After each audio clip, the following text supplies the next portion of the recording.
নমস্কার দর্শক বন্ধু, জ্যোতিষ শাস্ত্রের এই বিশেষ অনুষ্ঠানে আপনাদের সকলকে স্বাগত।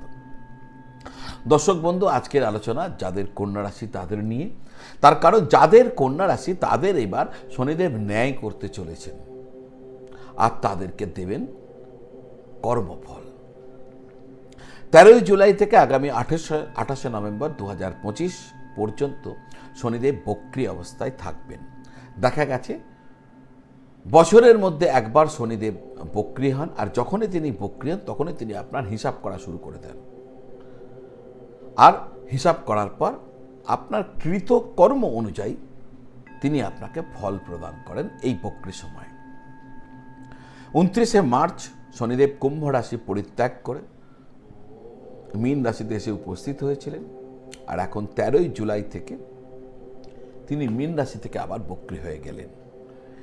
এই সময়কাল হচ্ছে সেই সময়কাল যে সময়কালে আমরা আমাদের কর্মের ফল ভোগ করে থাকি। এই সময়কালে যারা ভালো কাজ করেছেন তারা ভালো ফল পাবেন। ভালো কাজ বলতে যারা শুধু পরিশ্রম করেছেন তা নয়, পরিশ্রম তো অবশ্যই করেছেন, সততার সাথে পরিশ্রম করেছেন, মানুষের জন্য কাজ করেছেন, সেবা করেছেন, জীবনকে সততার সাথে এগিয়ে নিয়ে গেছেন, সেটাই হলো ভালো কাজ। কিন্তু এখানে আর একটা জিনিস বিশেষভাবে উল্লেখ্য, সেটা হচ্ছে মানসিক কাজ কেমন করেছেন সেটাও কিন্তু এই বিচারের আওতায় থাকবে। অর্থাৎ আপনি মনে মনে যদি কাউকে খুব হিংসা করেছেন, এটাকে বলে মানসিক হিংসা। অনেক সময় হয় না যে ওর অত উন্নতি হচ্ছে, কেন হচ্ছে, কী জন্য হচ্ছে, অন্যের উন্নতি দেখে আপনি ঈর্ষান্বিত কোনো কারণে যদি হয়ে থাকেন তাহলে সেটা মানসিক হিংসা, তাহলে আপনি ভালো ফল পাবেন না।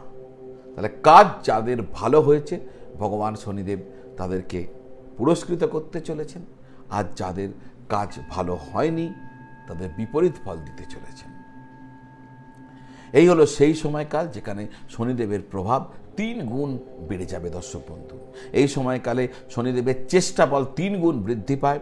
তিনি যেখানে থাকেন তার প্রভাব 3 গুণ বৃদ্ধি পায়, তার দৃষ্টির প্রভাবও 3 গুণ বৃদ্ধি পায়। তাহলে অত্যন্ত ক্রুশিয়াল টাইম আপনার জন্য। কন্ডিশনস কি? যদি ভালো ফল করেছেন তাহলে নিশ্চিত ভালো হবে, ভালো কাজ করেছেন নিশ্চিত ভালো হবে। দর্শক বন্ধু, আপনার রাশি অনুযায়ী কি হবে তা আমি বলবো, কিন্তু তার আগে আমি আরও একটা কথা বলবো। আপনারা আমার ভিডিও শেষ পর্যন্ত বহু লোক দেখেন, ভালো সংখ্যায় শেষ পর্যন্ত লোক দেখেন, কিন্তু খুব কম লোক সাবস্ক্রাইব করেন। দেখুন, সাবস্ক্রাইব করতে মাত্র 1 সেকেন্ড লাগে। আপনারা ভুলে যান, আমি বুঝতে পারি। আপনারা ভিডিও দেখতে দেখতে স্ক্রলিং করছেন, পরপর দেখছেন, তো ভুলে যান।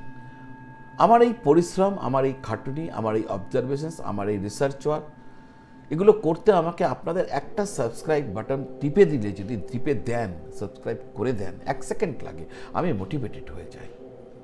চেষ্টা করবেন আমাকে একটু সাহায্য করার। তো আসা যাক মূল আলোচনা। মূল আলোচনা হচ্ছে কন্যা রাশি কি হতে চলেছে। কিন্তু তার আগে যারা আপনারা আপনাদের কুণ্ডলী আমাকে দেখাতে চাইছেন, জ্যোতিষীয় প্রতিকার প্রতিবিধান নিয়ে কোনো কিছু জিজ্ঞাসা করতে চাইছেন, চাইলে অনলাইন অথবা অফলাইন চেম্বারে এসে অথবা ভিডিও কল বা টেলিফোন কলের দ্বারা আমার সাপোর্ট আপনারা পেতে পারেন। কিভাবে সেটা করবেন সেটা জানার জন্য স্ক্রিনের নিচে যে নাম্বার দেওয়া আছে 9830564500, ওই নাম্বারে ফোন করে বা হোয়াটসঅ্যাপ করে জিজ্ঞাসা করলে আমার অফিস থেকে আপনাদের সঙ্গে যোগাযোগ করে জানিয়ে দেবে কিভাবে আপনারা আমার সাথে যোগাযোগ করতে পারবেন। তো যদি কোনো জ্যোতিষীয় জিজ্ঞাসা অনুসন্ধিৎসা আছে তাহলে ওই নাম্বারে ফোন করুন বা হোয়াটসঅ্যাপ করুন। দর্শক বন্ধু, যাদের কন্যা রাশি, আপনার সপ্তম ঘর থেকে শনিদেব বক্রী হয়েছেন, ফলে আপনার সপ্তম ভাবের ফল যথেষ্ট বৃদ্ধি পেয়ে যাবে বা পেয়ে গেছে অলরেডি। যারা ব্যবসা করছেন তাদের জন্য এই সময়কাল উল্লেখযোগ্য হতে চলেছে। এই সময় আপনারা আপনাদের ব্যবসাতে নিশ্চিতভাবে সাফল্য পেতে চলেছেন, অগ্রগতি দেখতে পাবেন। কন্ডিশনস একটাই, আপনাকে জোরদার পরিশ্রম করতে হবে। আর হ্যাঁ, কোনো শর্টকাট নয়। শনিদেব পরিশ্রমের মেহনতের কারক গ্রহ। যিনি করবেন এই সময়খণ্ডে নিশ্চিতভাবে তিনি ব্যবসার ক্ষেত্রে যথেষ্ট ভালো ফল করতে চলেছেন। আপনার ক্যারিয়ার ও ভাগ্য দুটোই যথেষ্টভাবে আপনার পক্ষে থাকবে। আপনার ক্যারিয়ারের ক্ষেত্রে আপনার ভাগ্য আপনাকে যথেষ্ট ভালোভাবে সহায়তা করবে, ফলে ক্যারিয়ারের ক্ষেত্রে প্রগতি নিশ্চিতভাবে আপনি দেখতে পাবেন। শনির একটি দৃষ্টি এসে পড়ছে আপনার 6 নম্বর ঘরে, শনির একটি দৃষ্টি এসে পড়েছে আপনার 6 নম্বর ঘরে। কালপুরুষের কুণ্ডলী অনুযায়ী 6 নম্বর ঘরের অধিপতি গ্রহ হচ্ছে বুধ। যেহেতু নিজের রাশির ওপর শনিদেবের দৃষ্টি এসে পড়ছে, তাই আপনাকে স্বাস্থ্যক্ষেত্রে সতর্ক থাকতে হবে, একটু অ্যালার্ট থাকুন নিজের হেলথকে নিয়ে। শনিদেবের 10ম দৃষ্টি এসে পড়েছে আপনার 4র্থ ঘরের উপর। আর এখানে উল্লেখযোগ্য বিষয় হচ্ছে এখানে বৃহস্পতির পূর্ণ দৃষ্টি এসেও পড়েছে।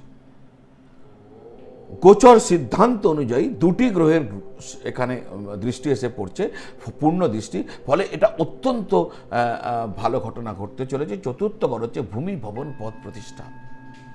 এই প্রতিটি সেক্টরে আপনি লাভবান হতে চলেছেন। প্রপার্টি সংক্রান্ত বিষয় থেকে এই সময়কালে আপনি লাভ পাবেন। যদি কোনো প্রপার্টি কেনার চেষ্টা করছিলেন বা বিক্রয় করার চেষ্টা করছিলেন, এতদিন হচ্ছিল না, এই হচ্ছে সেই সময়কাল যখন আপনার মনের ইচ্ছা পূর্ণ হতে পারে। প্রয়াস করতে হবে আপনাকে। প্রপার্টি কেন্দ্রিক যাবতীয় চেষ্টা এই সময় সাফল্য পাওয়ার অনেক বড় সম্ভাবনা দেখা যায়। পরিবারের জন্য ব্যবস্থিত কোনো কাজ এই সময়কালে আপনি করবেন, যা আপনার জন্য মঙ্গলদায়ক হবে। শনিদেব 7ম ঘর থেকে বক্রী হয়ে 6 নম্বর ঘরে এসেছেন। এই কারণে যারা আগের কাজ ছেড়ে দিয়ে, আগের কোনো কাজ করছিলেন সেই কাজটা ছেড়ে দিয়ে অন্য কোনো কাজে মন দিয়েছিলেন, অন্য কোনো সংস্থাতে যোগ দিয়েছিলেন, আর সেক্ষেত্রে যোগ দেওয়ার পর মনে হচ্ছে যে ভুল হয়ে গেছে, আগের কাজটাই ভালো ছিল, এই সময়কালে যদি আপনি চেষ্টা করেন আগের কাজে আপনি ফিরে যেতে পারবেন, বা চেষ্টা করলেই ফিরতে পারবেন। আর আগের কাজে ফিরে গেলে সেটা আপনার জন্য লাভদায়ক হবে। এই সুযোগ আপনি পেতে পারেন এই সময়কালে, অর্থাৎ আগের কাজে ফেরা, আগের সংস্থায় ফেরা। যারা ঋণ নিয়ে রেখেছেন এবং ঋণ শোধ করার জন্য প্রয়াস করছেন, কিন্তু তাদের ঋণ শোধ করার মতন কোনো সুযোগ পাচ্ছিলেন না, এই সময়কালে আপনার সামনে অপশনস চলে আসতে পারে ঋণ শোধ করার জন্য। আপনার যারা শত্রু রয়েছেন তারা এই সময়কালে দুর্বল হয়ে যাবেন, দেখবেন বিরোধিতা কম হয়ে গেছে। যদি কোনো রোগ দ্বারা আপনি জর্জরিত হয়েছেন, এই সময়কালে দেখবেন উপযুক্ত চিকিৎসা করান, আপনার রোগ ধীরে ধীরে আরোগ্য হয়ে যাবে। তবে হ্যাঁ, অবশ্যই আপনাকে ভালো মতন চিকিৎসা করানো উচিত হবে। কি করবেন শনিদেবকে প্রসন্ন করার জন্য, নিজের জীবনে মঙ্গলকে ত্বরান্বিত করার জন্য? শনিদেবকে এই সময় প্রসন্ন করার জন্য সেরা উপায় হচ্ছে পরিশ্রম করা। এই সময় আপনি পরিশ্রমকে আপনার জীবনের সঙ্গী করে নিন। যে পরিশ্রমের দ্বারা বৃদ্ধ মানুষ যারা রয়েছেন তারা উপকৃত হবেন, যারা শ্রমজীবী মানুষরা রয়েছেন তারা উপকৃত হবেন, সেই সমস্ত কাজ আপনি এই সময়কালে করতে থাকুন। এর থেকে বড় শনি পূজা আর কিছু হয় না। অর্থাৎ মনে করা হয় যারা বৃদ্ধ মানুষ, যারা শ্রমজীবী মানুষ, তারা সব শনির কারক। এদের জন্য যদি আপনি সেবা করেন, এদের জন্য যদি আপনি কোনো পরিশ্রমমূলক কোনো কাজে নিজেকে জড়িয়ে রাখেন, তাহলে ভগবান শনিদেবের পূজা আপনার করা হয়, আর ভগবান শনিদেব অত্যন্ত প্রসন্ন হয়ে যান এই কর্মের দ্বারা। তো এটা হচ্ছে আপনার ভাগ্য উন্নতির জন্য সব থেকে সেরা রিমেডি। আমি অনেক রিমেডি আপনাদেরকে বলি, আজকে একটা অন্য ধরনের রিমেডি বললাম, কারণ অনেকে আবার পূজা পাঠে বিশ্বাস করেন না, কোনো প্রয়োজন নেই। কিন্তু এতক্ষণ যখন শুনেছেন, তাহলে জ্যোতিষে যখন বিশ্বাস করেন, তাহলে আমাদের ধর্মকে তো বিশ্বাস করেনি, তাহলে এতক্ষণ আসতেন না। শুনেছেন যখন, তো ধর্মকে যখন বিশ্বাস করেন, আমাদের ধরোহরকে যখন বিশ্বাস করেন, আমাদের সংস্কৃতিকে যখন বিশ্বাস করেন, তাহলে এটা জেনে রাখুন শনিদেব হচ্ছে পরিশ্রমের কারক গ্রহ। যে সমস্ত মানুষরা পরিশ্রম করে চলেছেন, বিশেষ করে কায়িক পরিশ্রম, যারা বৃদ্ধ মানুষজন রয়েছেন, এরা প্রত্যেকেই শনির কারক। এনাদের জন্য যদি কোনো সেবা করেন, এনাদের যদি কোনো কাজে লাগেন, আপনার শনি পূজা হয়ে যাবে। এর জন্য কোনো মন্দিরে আপনাকে যেতে হবে না। তো আজ এই পর্যন্ত।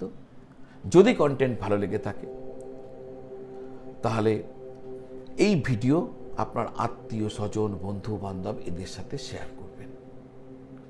আপনারা সকলে ভালো থাকবেন আর সকলকে খুব খুব ভালো রাখবেন।